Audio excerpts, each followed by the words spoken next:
Assalamualaikum warahmatullahi wabarakatuh. Pada kesempatan kali ini, kelompok kami akan mempresentasikan tentang bab 2, yaitu meyakini kode dan kodar melahirkan semangat bekerja. Kelompok saya beranggotakan saya, Keisha Diandra Desendria Maheswari, absen 20 dari kelas 12 MIPA C, dan teman saya, Kaila Anaya, absen 19 dari 12 MIPA C. Beriman kepada kode dan kodar Allah SWT.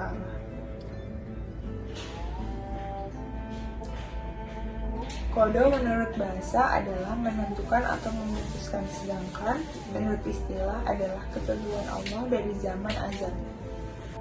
Sedangkan untuk kodar menurut bahasa adalah memberikan kadar, aturan, atau ketentuan. Sedangkan istilah adalah ketetapan Allah terhadap seluruh makhluknya tentang segala sesuatu. Firman Allah Subhanahu wa Ta'ala di surat Al-Furqan ayat 2, yang kepunyaannya lah kerajaan langit dan bumi, dan dia tidak mempunyai anak dan tidak ada sekutu baginya dalam kekuasaannya, dan dia telah menciptakan segala sesuatu, dan dia menetapkan ukuran-ukuran dengan serapi-rapinya. Selanjutnya adalah pengertian iman kepada kode dan kodar. Iman kepada kode dan kodar artinya percaya dengan sepenuh hati bahwa Allah Subhanahu wa Ta'ala telah menetapkan segala sesuatu bagi makhluknya. Untuk umat muslim hukumnya wajib karena merupakan bagian dari rukun iman. 4 prinsip iman kepada kode dan kodar. Yang pertama, iman kepada ilmu Allah yang qadim. Ia mengetahui perbuatan manusia sebelum mereka melakukannya. Yang kedua, iman kepada kodar Allah yang telah ditulis semuanya di Lauh Mahfuz. Yang ketiga, iman kepada adanya kehendak Allah yang berlaku dan kekuasaannya yang bersifat menyembuh. Yang keempat, iman bahwa Allah Subhanahu wa Ta'ala adalah zat yang mewujudkan makhluk. Allah Subhanahu wa Ta'ala adalah sang pencipta dan yang lain adalah makhluk. Dalil Al-Quran tentang kode dan kodar. Inna kulla syai'in khalaqnahu biqadar. Artinya, sesungguhnya kami menciptakan segala sesuatu menurut ukuran atau takdir. Al-Qamar ayat 49. Adapun hadis Rasulullah, sesungguhnya seseorang itu diciptakan dalam perut ibunya selama 40 hari dalam bentuk nutfah, 40 hari menjadi segumpal darah, 40 hari menjadi segumpal daging. Kemudian Allah Subhanahu wa Ta'ala mengutus malaikat untuk meniupkan ruh ke dalamnya dan menuliskan 4 ketentuan. Yang pertama, rezekinya, yang kedua, ajalnya, yang ketiga, amal perbuatannya, dan yang keempat, jalan hidupnya sengsara atau bahagia. Hadis riwayat Bukhari dan Muslim. Kewajiban beriman kepada kode dan kodar. Salah satu rukun iman adalah iman kepada kode dan kodar. Dengan demikian, mempercayai kode dan kodar adalah merupakan kewajiban. Kita harus yakin dengan sepenuh hati bahwa segala sesuatu terjadi di diri kita, baik yang menyenangkan maupun tidak, adalah kehendak Allah Subhanahu wa Ta'ala. Sebagai seorang yang beriman, kita harus rela menerima segala ketentuan Allah Subhanahu wa Ta'ala atas diri kita. Takdir Allah Subhanahu wa Ta'ala adalah iradah atau kehendak Allah. Oleh karena itu, takdir tidak selalu sesuai dengan keinginan kita. Macam-macam takdir. Takdir dibagi menjadi 2. Yang pertama adalah takdir mu'allaq, yang kedua adalah takdir mubram. Untuk takdir mu'allaq adalah takdir yang erat kaitannya dengan ikhtiar manusia. Sedangkan untuk takdir mubram adalah takdir yang terjadi pada diri manusia dan tidak dapat diusahakan atau tidak dapat ditawar-tawar lagi oleh manusia. Selanjutnya adalah kaitan antara beriman kepada kode dan kodar Allah Subhanahu wa Ta'ala dengan sikap optimis, berikhtiar, dan bertawakal. Kode dan kodar atau takdir berjalan menurut hukum sunatullah. Keberhasilan hidup seseorang sangat tergantung sejalan atau tidaknya dengan sunatullah. Nah, sunatullah sendiri adalah hukum-hukum Allah Subhanahu wa Ta'ala yang disampaikan untuk umat manusia melalui para rasul yang tercantum di dalam Al-Quran. Nah, hal ini tuh berjalan tetap dan otomatis. Misalnya, malas belajar berakibat bodoh, tidak mau bekerja akan miskin, menyentuh api merasakan panas, menanam benih akan tumbuh, dan lain-lainnya. Nasib manusia telah ditentukan oleh Allah Subhanahu wa Ta'ala sejak sebelum ia dilahirkan.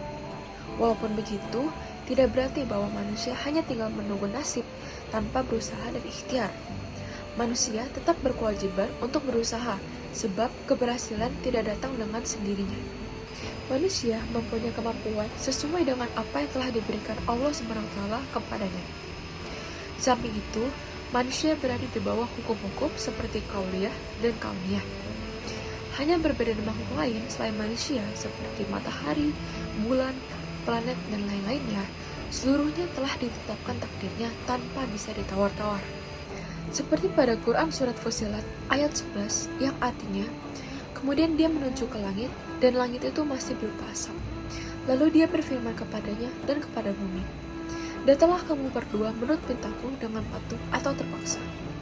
Keduanya menjawab, kami datang dengan patuh. Selanjutnya adalah sikap optimis akan takdir terbaik Allah Subhanahu wa Ta'ala. Manusia memang makhluk yang paling sempurna. Oleh karena itu, ia diberi kemampuan untuk memilih, bahkan pilihannya cukup banyak. Manusia dapat memilih ketentuan atau takdir Allah Subhanahu wa Ta'ala yang ditetapkan keberhasilan atau kemalangan, kebahagiaan atau kesengsaraan, menjadi orang yang baik atau tidak. Seperti pada Quran Surat Ahqaf ayat 29 yang berarti, dan katakanlah Muhammad, kebenaran itu datangnya dari Tuhanmu. Barang siapa menghendaki beriman, hendaklah dia beriman. Dan barang siapa menghendaki kafir, biarlah dia kafir. Sesungguhnya kami telah menyediakan neraka bagi orang yang zalim, yang mengepung mereka. Jika mereka meminta pertolongan, mereka akan diberikan air seperti besi yang mendidih, yang dapat meruntuhkan wajah. Itulah minuman yang paling buruk dan tempat istirahat yang paling jelek. Seperti yang juga disebutkan oleh Quran Surat Al-Anbiya ayat 90 yang berarti, sungguh mereka adalah orang-orang yang selalu bersegera dalam mengerjakan perbuatan-perbuatan baik. Dari sini bisa ditafsirkan bahwa Allah Subhanahu wa Ta'ala menentukan takdir, dan kita sebagai manusia berkewajiban untuk melakukan ikhtiar.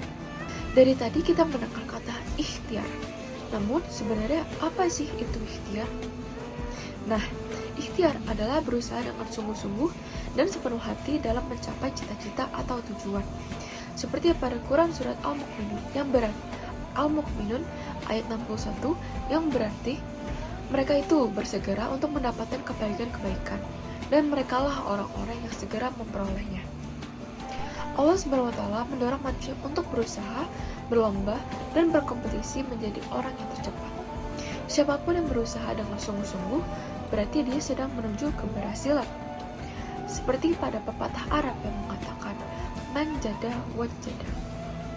Artinya, siapapun orang yang bersungguh-sungguh akan memperoleh keberhasilan. Selain berusaha, kita juga harus berdoa. Nah, doa itu adalah ikhtiar batin yang besar pengaruhnya bagi yang meyakininya. Bagi yang meyakini, doa akan memberikan energi dalam menjalani ikhtiarnya, karena Allah Subhanahu wa Ta'ala telah berjanji untuk mengabulkan permohonan bagi orang-orang yang bersungguh-sungguh dalam memohon kepadanya. Seperti pada Quran Surat Al-Baqarah ayat 186 yang berarti, firman Allah Subhanahu wa Ta'ala, aku mengabulkan permohonan bagi orang-orang yang berdoa apabila ia berdoa kepadaku. Setelah kita meyakini dan mengimani takdir, lalu dibarengi dan ikhtiar berdoa, maka tibalah saatnya kita untuk bertawakal. Tawakal adalah menyerahkan segala urusan dan hasil ikhtiarnya hanya kepada Allah Subhanahu wa Ta'ala.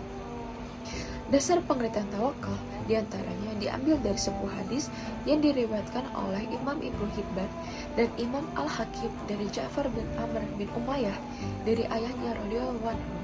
Ia berkata, seseorang berkata kepada Nabi SAW, aku lepaskan untaku, dan lalu aku bertawakal. Nabi SAW bersabda, ikatlah, kemudian bertawakallah. Nah, peristiwa ini menyimpulkan pemahaman bahwa sikap tawakal baru boleh dilakukan setelah usaha yang sungguh-sungguh telah dijalankan.